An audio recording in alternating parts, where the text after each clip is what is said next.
Hello friends, welcome. நம்ம என்ன topic பார்க்க போகிறோம் அப்படின்னு பார்த்தீங்கன்னா, சாப்டர் 9ல் வேரியபிள்ஸ்ன்ற டாபிக் பார்க்க போகிறோம். வேரியபிள்ஸ்னால் என்ன அப்படின்னு பார்த்தீங்கன்னா, அதோட வேல்யூ மாறிக்கிட்டே இருக்கும், சேஞ்ச் ஆகிட்டே இருக்கும். Variables is the one whose value changes during the execution of a program. ஒரு ப்ரோக்ராம் எக்ஸிக்யூட் பண்ணுறப்ப அதோட வேல்யூ மாறுச்சு அப்படின்னு சொன்னால் வேரியபிள் சொல்லுவோம். அதே லிட்ரல்ஸ் ஆர் கான்ஸ்டன்ட்ஸ் பார்த்தோம். அது என்ன ஆகும் அப்படின்னு பார்த்திங்கன்னா, அந்த வேல்யூ மாறாது, அப்படியே இருக்கும், அந்த ப்ரோக்ராம் ஃபுல்லாக இருக்கும். அது வந்து கான்ஸ்டன்ட்னு சொல்லுவோம். So variables are user defined names assigned to specific memory location in which the values are stored. Variable வந்து ஏன் யூசர் டிஃபைன் நேம்ஸ்ன்னு சொல்கிறாங்கன்னு பார்த்தீங்கன்னா, நம்ம யூசர்ஸ் க்ரியேட் பண்ணுறதுனால வேரியபிள்ஸை என்ன சொல்கிறோம், யூசர் டிஃபைன் நேம்ஸ்ன்னு சொல்கிறோம். ஸோ இதில் வந்து வேல்யூஸை ஸ்டோர் பண்ணுறதுக்காக யூஸ் பண்ணுறோம். இப்போ ஒரு வேரியபிள் டிக்ளேர் பண்ணி அதை ஸ்டோர் பண்ணுறேன் அப்படின்னு சொன்னால் அது மெமரி லொக்கேஷனில் ஒரு ஸ்பேஸில் அலோகேட் ஆகிருக்கும். ஓகேவா? ஸோ அதுதான் இங்கே சொல்கிறாங்க. Variables are also identifiers. இது வந்து சிமிலர் டு ஐடென்டிஃபையர்ஸ் தான் ஆல்ரெடி நம்ம பார்த்தோம், ஐடென்டிஃபையர்னால் என்னன்னு சொல்லிட்டு. ஸோ அதில் என்ன ரூல்ஸ் சொல்லியிருக்காங்களோ அதே ரூல்ஸ் தான் இந்த வேரியபிள்க்கும் நம்ம ஃபாலோ பண்ண போகிறோம். இதுக்கு இன்னொரு பேர் என்ன சொல்லலான்னு பார்த்தீங்கன்னா, symbolic variables, because they are named locations. So memory லொக்கேஷன்ஸில் ஒரு பெயர் கொடுத்து வைக்கிறதுனால இதை என்ன சொல்கிறோன்னு பார்த்தீங்கன்னா, சிம்பாலிக் வேரியபிள்ஸ்ன்னு சொல்கிறோம். There are two values associated with a symbolic variable. They are R value, L value. ரெண்டு வேல்யூ வந்து இங்கே யூஸ் பண்ணுறோம், சிம்பாலிக் வேரியபிளில் இருக்குதுன்னு சொல்கிறாங்க. ஒன்று வந்து ஆர் வேல்யூனா என்னன்னு பார்த்திங்கன்னா, memory location. R value is the data stored in memory location. So R வேல்யூன்றது டேட்டா. ஸோ ஒரு வேல்யூ ஒரு நம்பர் ஸ்டோர் பண்ணுறீங்கன்னா அதான் டேட்டான்னு சொல்கிறோம். அப்போ ஆர் வேல்யூன்றது டேட்டா. அடுத்தது எல் வேல்யூன்றது மெமரி அட்ரஸ். அந்த மெமரி அட்ரஸில் போய் பார்த்திங்கன்னா ஆர் வேல்யூ ஸ்டோர் ஆகிருக்கும். இப்போ ஃபார் எக்ஸாம்பிள், நம்மளோட வீட்டுக்கு என்ன பண்ணுவோம்னு பார்த்திங்கன்னா, ஒரு நம்பர் இருக்கும். இப்போ உங்கள் வீட்டோட நம்பர் 20ன்னு இருக்குதுன்னு சொன்னால், ஸோ அப்போ அந்த 20ன்ற வீட்டு நம்பர் இருக்கிற இடத்துக்கு நீங்கள் போயிட்டு பார்த்தீங்கன்னா 20ல் ஒரு பர்சனோட வீடு இருக்கும். ஸோ உங்கள் ஃப்ரெண்ட்ஸோட வீடு தேடிட்டு போகிறீங்க அப்படின்னு சொன்னால், ஸோ அவங்களோட வீடு அந்த 20ன்ற இடத்துல இருக்குது. அதே தான் இங்கேயும் L value is a memory address. So அந்த மெமரி அட்ரஸ்க்கு போனீங்க அப்படின்னு சொன்னால் ஆரோட வேல்யூ அந்த இடத்துல ஸ்டோர் ஆகிருக்குன்னு சொல்கிறாங்க. See the example.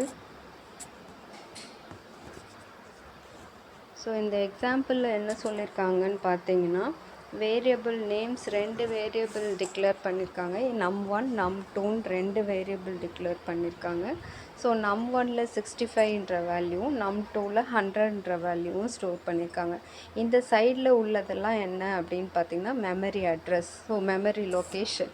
இந்த மெமரி லொக்கேஷன் எல்லாமே எப்படி கொடுத்துருக்காங்கன்னு பார்த்திங்கன்னா, 0xன்னு ஸ்டார்ட் ஆகுது. நம்ம ஆல்ரெடி ப்ரீவியஸாக பார்த்தோம். 0x அப்படின்னா அது என்னன்னு பார்த்திங்கன்னா, ஹெக்ஸாடெசிமல் வேல்யூ. ஸோ அப்போ மெமரி லொக்கேஷன் எல்லாமே ஹெக்ஸாடெசிமல் வேல்யூவாக தான் இங்கே ஸ்டோர் ஆகிருக்கு. ஸோ இப்போ நம்ம பார்த்தோம் இல்லையா, ஆர் வேல்யூ, எல் வேல்யூன்னு சொல்லிட்டு, அது என்னன்றது பார்ப்போம். ஸோ எல் வேல்யூனா என்னன்னு நம்ம பார்த்தோம் ப்ரீவியஸாக, இப்போ தான் பார்த்தோம். எல் வேல்யூன்றது என்னது, மெமரி அட்ரஸ். ஆர் வேல்யூன்றது டேட்டா. ஸோ எல் வேல்யூ பாருங்கள், இங்கே வந்து இந்த மெமரி அட்ரஸ் இங்கே கொடுத்துருக்காங்க இல்லையா. இப்போ 100 எங்கே ஸ்டோர் ஆகிருக்குன்னு பார்த்தீங்கன்னா, 0x127eன்ற மெமரி அட்ரஸில் ஸ்டோர் ஆகிருக்கு. அதே 65 எடுத்திங்கன்னு பார்த்தீங்கன்னா 0x130eன்ற இடத்துல ஸ்டோர் ஆகிருக்கு. அப்போ இந்த 0xன்னு ஸ்டார்ட் ஆகிறது என்ன சொல்கிறோம், எல் வேல்யூ. அதே வந்து 65 100ன்றது என்ன சொல்கிறோன்னு பார்த்தீங்கன்னா, ஆர் வேல்யூ. ஸோ வேரியபிளோட பேர் என்ன கொடுத்துருக்கோம், num1 num2ன்னு ரெண்டு வேரியபிளோட பேர் இங்கே கொடுத்துருக்கோம். ஸோ ஒரு வேரியபிள் மெமரியில் எப்படி அலோகேட் ஆகுதுன்றது தான் இந்த டயக்ராமில் பார்த்தோம். அடுத்தது டிக்ளரேஷன் ஆஃப் வேரியபிள்ஸ். ஒரு வேரியபிளை நம்ம எப்படி டிக்ளேர் பண்ண போகிறோம் அப்படின்றது தான் இந்த டாப்பிக்கில் பார்க்க போகிறோம். வேரியபிளை எப்படி டிக்ளேர் பண்ணுறோம் அப்படின்றது பார்ப்போம். ஒரு வேரியபிளும் நம்ம யூஸ் பண்ணுறதுக்கு முன்னாடி டிக்ளேர் பண்ணியிருக்கணும். அதுதான் இங்கே சொல்லியிருக்காங்க. Every variable should be declared before they are actually used. So use பண்ணுறதுக்கு முன்னாடி அதை டிக்ளேர் பண்ணியிருக்கணும். ஸோ டிக்ளேர் பண்ணிங்க அப்படின்னு சொன்னால் கம்பைலர் என்ன பண்ணணும்னு பார்த்திங்கன்னா, அதுக்கான மெமரியை அலோகேட் பண்ணி விட்டுரும். If you declare a variable in day plus ப்ளஸில் டிக்ளேர் பண்ணியிருக்கோன்னு சொன்னால் இன்டீஜர் வேரியபிளாக இருந்துச்சுன்னா அதுக்கு 4 bytes ஆஃப் மெமரி வந்து அலோகேட் பண்ணிடும். ஸோ அதுக்கப்புறம் நம்ம அதில் டேட்டாவை ஸ்டோர் பண்ணிக்க முடியும். அதுக்கு அடுத்தது declaration of more than one variable. So நம்ம வந்து நிறைய வேரியபிள்ஸ் டிக்ளேர் பண்ணுறோன்னா அப்போ எப்படி டிக்ளேர் பண்ணுறோம் அப்படின்றது பார்ப்போம். அந்த வேரியபிள்ஸ் எல்லாமே சேம் டேட்டா டைப்பாக இருக்கணும். அதாவது இன்ட்டுனா இன்ட்டாகவே இருக்கணும் எல்லா வேரியபிளும், ஃப்ளோட்டர்னா ஃப்ளோட்டாகவே இருக்கணும். ஸோ இப்போ அதை எப்படி டிக்ளேர் பண்ணுறோம் அப்படின்றதுக்கான சின்டாக்ஸ் பார்ப்போம். Data type var1, var2, var3 etcetera varn. So இந்த varக்கு 1 2க்கு அப்புறம்லாம் பாருங்கள் கம்மா கொடுத்துருப்பாங்க. ஸோ கம்மா வந்து செப்பரேட் பண்ணுறதுக்காக யூஸ் பண்ணுறோம். ஒரு வேரியபிளும் இன்னொரு வேரியபிள்லேருந்து செப்பரேட் பண்ணுறதுக்காக யூஸ் பண்ணுறோம். டேட்டா டைப்புன்றது நம்ம ஆல்ரெடி பார்த்தோம். இன்ட்டு ஃப்ளோட்டு சிஹெச்ஏஆர்னு சொல்லி டேட்டா டைப் பார்த்தோம் இல்லையா, அந்த டேட்டா டைப்பில் ஏதாச்சும் ஒன்று இங்கே டிக்ளேர் பண்ணிக்கணும். Now we will see the example பார்ப்போம். 3 இன்ட்டு num1 num2 சம்முன்னு சொல்லி 3 வேரியபிள்ஸ் டிக்ளேர் பண்ணியிருக்காங்க. num1 num2 some. அப்போ வந்து இந்த 3 வேரியபிள்ஸையும் செப்பரேட் பண்ணுறதுக்கு இங்கே என்ன யூஸ் பண்ணுறோம்? கம்மா யூஸ் பண்ணுறோம். 3 வேரியபிளையும் செப்பரேட் பண்ணுறதுக்கு we are using கம்மா. இந்த 3 வேரியபிளுமே என்ன டைப்பாக டிக்ளேர் பண்ணியிருக்கோன்னு பார்த்தீங்கன்னா இன்ட்டு டைப்பாக டிக்ளேர் பண்ணியிருக்கோம். ஸோ அப்போ எல்லாமே ஹோல் நம்பர்ஸ்னு அர்த்தம். ஸோ இதில் எப்படி மெமரியில் அலோகேட் பண்ணுதுன்னு பார்ப்போம். நம்ம இன்ட்டுக்கு பார்த்தோம் 4 bytes எடுத்துக்கோன்னு சொல்லி பார்த்தோம். ஸோ இந்த ஒரு பாக்ஸும் ஒரு பைட்டு ப்ளூ கலரில் இருக்கு இல்லையா, அதேமாதிரி கீழே இருக்குது எல்லோ கலர். ஸோ இது ஒவ்வொரு பாக்ஸும் என்னன்னு பார்த்திங்கன்னா ஒரு பைட்டு. ஸோ அப்போ 4 பைட் வந்து ஒரு வேரியபிளுக்கும் அலோகேட் ஆகுது. இங்கே into num1 num2 2 variable declare பண்ணியிருக்காங்க. சம் 3 வேரியபிள் இருக்குது. ஃபஸ்ட்டு num1க்கும் num2க்கும் ஸ்பேஸ் பாருங்கள். 4 பைட்ஸ் வந்து num2க்கு 4 பைட்ஸு, num1க்கு 4 பைட்ஸுன்னு அலோகேட் பண்ணிட்டாங்க.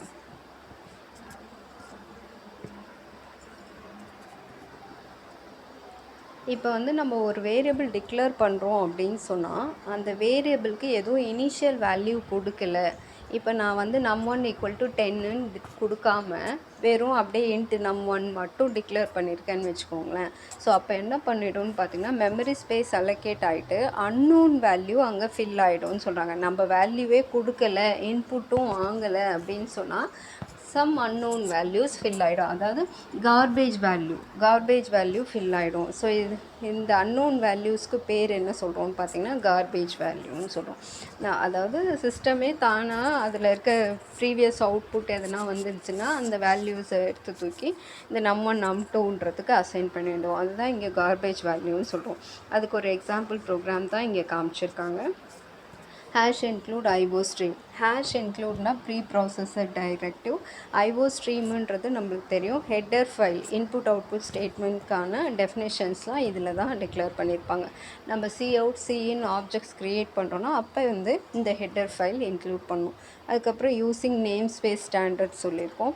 ஸோ நம்ம கொடுக்குற வேரியபிள், கிளாஸஸ் இது எல்லாமே யூஸிங் நேம் ஸ்பேஸ் ஸ்டாண்டர்ட்னு ஸ்பெசிஃபை பண்ணி தான் கொடுக்கணும். அடுத்தது இன்டீஜர் மெயின் டிக்ளேர் பண்ணியிருக்கோம். மெயின் ஃபங்க்ஷன் டிக்ளேர் பண்ணியிருக்கோம். அது என்ன டைப்பாக டிக்ளேர் பண்ணுறோன்னு பார்த்தீங்கன்னா இன்ட்டு டைப்பாக டிக்ளேர் பண்ணியிருக்கோம். ஸோ இதுக்குள்ளார இங்கே வந்து ரிட்டர்ன் ஸ்டேட்மெண்ட் வரணும். கடைசியாக இன்ட்டு மெயின்னு கொடுத்துருக்கிறதுனால ரிட்டர்ன் ஸ்டேட்மெண்ட் கடைசி லைனில் என்ன பண்ணணுன்னு பார்த்தீங்கன்னா ரிட்டர்ன் 0ன்றது கொடுக்கணும். லாஸ்ட்டு ஸ்டேட்மெண்ட்டாக ரிட்டர்ன் 0ன்றது நம்ம ஸ்பெசிஃபை பண்ணியிருக்கணும். இந்த இடத்துல கொடுக்கல, but you can specify it. So integer num1, num2, sum. So அப்போ என்ன பண்ணியிருக்காங்க 3 வேரியபிள்ஸ் டிக்ளேர் பண்ணியிருக்காங்க. 3மே இன்டீஜர் டைப்பாக டிக்ளேர் பண்ணியிருக்காங்க. இப்போ அந்த 3 வேரியபிள்ஸையும் இங்கே பிரிண்ட் பண்ணுறாங்க பாருங்கள். num1 ஃபஸ்ட்டு cout ஸ்டேட்மெண்ட் நம்மளுக்கு தெரியும். cout ஆப்ஜெக்ட்டுன்றது அவுட்புட் ஸ்டேட்மெண்ட், ஓகேவா. இங்கே வந்து அவுட்புட்க்கு இந்த ஆப்ரேட்டர் தான் less than simple double time கொடுக்குறோம். அது புட்டு 2 ஆப்ரேட்டர்னு சொல்லுவோம். ஸோ cout num1, அதுக்கப்புறம் திரும்ப எண்டெல் கொடுத்துருக்காங்க. இந்த எண்டெல் எதுக்கு பார்த்திங்கன்னா அந்த லைன் முடிஞ்சிருச்சு அப்படின்றத டினோட் பண்ணுறதுக்கு தான் எண்டெல்னு கொடுத்துருக்கோம். அடுத்தது cout num2 எண்டெல், அந்த லைன் அதோட ஸ்டாப் ஆகிடுதுன்றதை இண்டிகேட் பண்ணுறாங்க. தென் நெக்ஸ்ட்டு பாருங்கள் C out num1 plus num2 ரெண்டுத்தையும் ஆட் பண்ணிவிட்டு அதை பிரிண்ட் பண்ண சொல்கிறாங்க. num1ம் num2வையும் ஆட் பண்ணி பிரிண்ட் பண்ணி காமிக்க போகிறோம். ஸோ இதுக்கான அவுட்புட் பார்த்திங்கன்னா சம் அன்னோன் வேல்யூஸ் தான் ஃபில் ஆகும். ஏன் அப்படின்னு பார்த்திங்கன்னா நம்ம இங்கே இன்புட்டும் வாங்கலை, சின்னு ஸ்டேட்மெண்ட்டே கொடுக்கல. நம்ம அப்போ கொடுத்துருந்தோம்னா தான் num1 num2 நம்ம இன்புட்டாக கெட் பண்ண முடியும். இங்கே ஜஸ்ட்டு நம்ம டிக்ளேர் மட்டும்தான் பண்ணியிருக்கோம், வேல்யூ எதுவும் அசைன் பண்ணல. இப்போ இன்ட் num1ன்னு நம்ம டிக்ளேர் பண்ணுறோம் இல்லையா, அப்போயே என்ன பண்ணோம் அப்படின்னு பார்த்திங்கன்னா இன்ட் num1 ஈக்குவல் டு 5 இல்லை 10 அசைன் பண்ணிட்டோம் அப்படின்னு சொன்னால் அப்போ நம்மளுக்கு இந்த அன்னோன் வேல்யூஸ் ஃபில் ஆகாது. அப்போ நம்ம கொடுத்த 5ன்ற வேல்யூ தான் அங்கே எடுத்துப்போம். இப்போ எதுவும் வேல்யூவும் தரல, சிஇன் ஸ்டேட்மெண்ட்டும் நம்ம யூஸ் பண்ணல. ஸோ அதனால் என்ன ஆகுதுன்னு பார்த்திங்கன்னா இங்கே கார்பேஜ் வேல்யூ தான் ஃபில் ஆகிடும், அன்னோன் வேல்யூஸ் ஃபில் ஆகிடும்னு சொல்கிறாங்க. நெக்ஸ்ட்டு இனிஷியலைசேஷன் ஆஃப் வேரியபிள்ஸை எப்படி இனிஷியலைஸ் பண்ணுறோம் அப்படின்றது பார்ப்போம். So assigning an initial value to a variable during its declaration is called as initialization of variable. ஒரு வேரியபிள் வந்து டிக்ளேர் பண்ணுறப்பயே அதுக்கான வேல்யூவையும் அசைன் பண்ணிட்டோம் அப்படின்னு சொன்னால், வேல்யூவையும் கொடுத்துட்டோன்னு சொன்னால் அது என்ன சொல்கிறோம், இனிஷியலைசேஷன் சொல்கிறோம். இந்த எக்ஸாம்பிள் பாருங்கள், இன்ட் நம் ஈக்குவல் டு 100, அடுத்தது ஃப்ளோட் பிஐ ஈக்குவல் டு 3.14 கொடுத்துருக்கோம். அப்போ இன்ட் நம் ஈக்குவல் டு 100னோடனே நம்க்கு ஒரு வேல்யூ இங்கே அசைன் பண்ணிட்டோம், நம் ஈக்குவல் டு 100ன்னு அசைன் பண்ணியாச்சு. 100ன்ற வேல்யூ நம்மள ஸ்டோர் ஆகிருக்கும். அடுத்து 3.14 பைன்ற வேரியபிளில் ஸ்டோர் ஆகிருக்கு. அடுத்த எக்ஸாம்பிள் பாருங்கள், double price equal to 231.45. So அப்போ மூணுமே வேறு வேறு டேட்டா டைப்புன்றதுனால தனித்தனியாக அடுத்த லைனில் கொடுத்துருக்கோம். நம்ம டிஃப்ரெண்ட் டேட்டா டைப்ஸ் இங்கே கொடுத்துருக்கோம்.